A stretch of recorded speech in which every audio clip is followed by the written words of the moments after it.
Қазақтар сыртқы саясатта қандай саясат жүргізу керек? Ресейді ішке кіргізбей, арақашықтық сақтау керек дейді Ресей мен Американың өзімен тайталасып отырған Қытай. Армысыздар, құрметті қазақ елі, сіздерді өз арнамда көргеніме қуаныштымын. Дүниеден өткен Мұхтар Мағауин ағамыз қазақтар сыртқы саясатта қандай саясат жүргізу керек?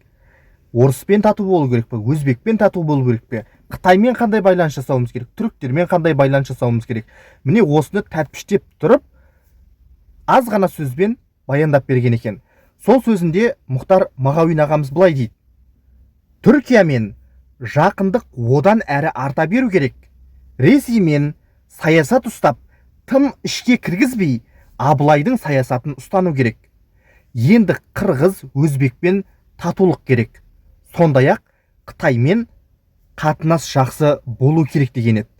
Мұхтар Мағауин ағамыздың осынау өсиеті, айтып кеткен өсиеті, қазақтар қай жақпен дұрыс байланыс жасау керек.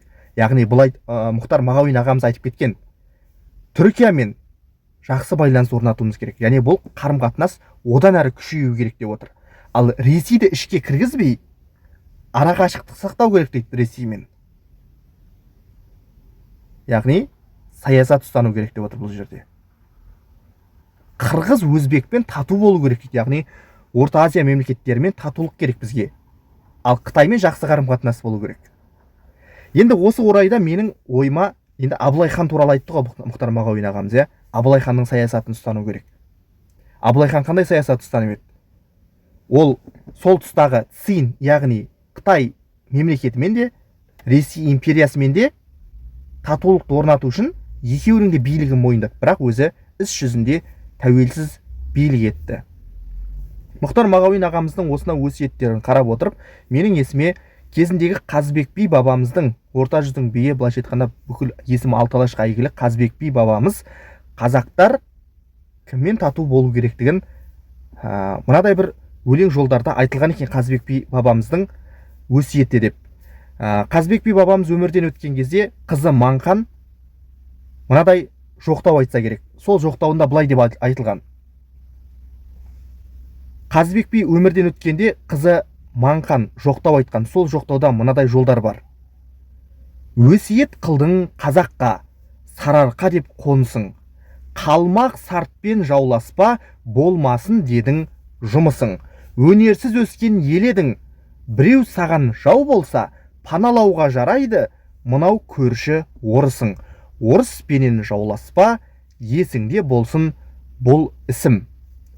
Енді Қазыбек би бабамыздың кезінде Ресей империясының ызғары қандай болғандығы айтпаса да түсінікті. Себебі Қазыбек би бабамыздың өзі Ресеймен барынша жақсы байланыс орнатуға тырысқан саяси тұлғалардың бірі. Ал бүгіндері сол жағдай әлі күнге дейін өзгере қойған жоқ. Себебі сол Ресей империясының орнында Ресей Федерациясы, Цин империясының орнында бүгіндері Қытай Халық Республикасы, алып Қытай мемлекеті, Американың өзімен тайталасып отырған Қытай. Біз сондай алып мемлекеттермен мүше көрші мемлекетпіз. Сондықтан екі мемлекетпен де қандай байланыс жасау керектігін айтып кетіп отыр. Енді өзбек сартпен жауласпа, енді жалпы айтқанда өзбек болсын, қырғыз болсын, мына орталық Азия мемлекеттерімен бізге татулық керек деп отыр. Әрине, мысалы біз өзіміздің әскери күшімізді, экономикалық жағдайымызды көбінесе Орта Азия елдері, орталық Азия мемлекеттерінің арасында осыншаншы орында тұрмыз деген сияқты салыстырмалы түрде жасаймыз. Ал осы орталық Азия мемлекеттері бізге қанша дегенмен бұл туысқан бауырлас халықтар. Сондықтан бұлармен араздық болмау керек. Бұл былайша айтқанда алтау ала болса ауыздағы кетеді, төртеу түгел болса төбедей келеді деп Қазақстан, Өзбекстан, Түркменстан, Қырғызстан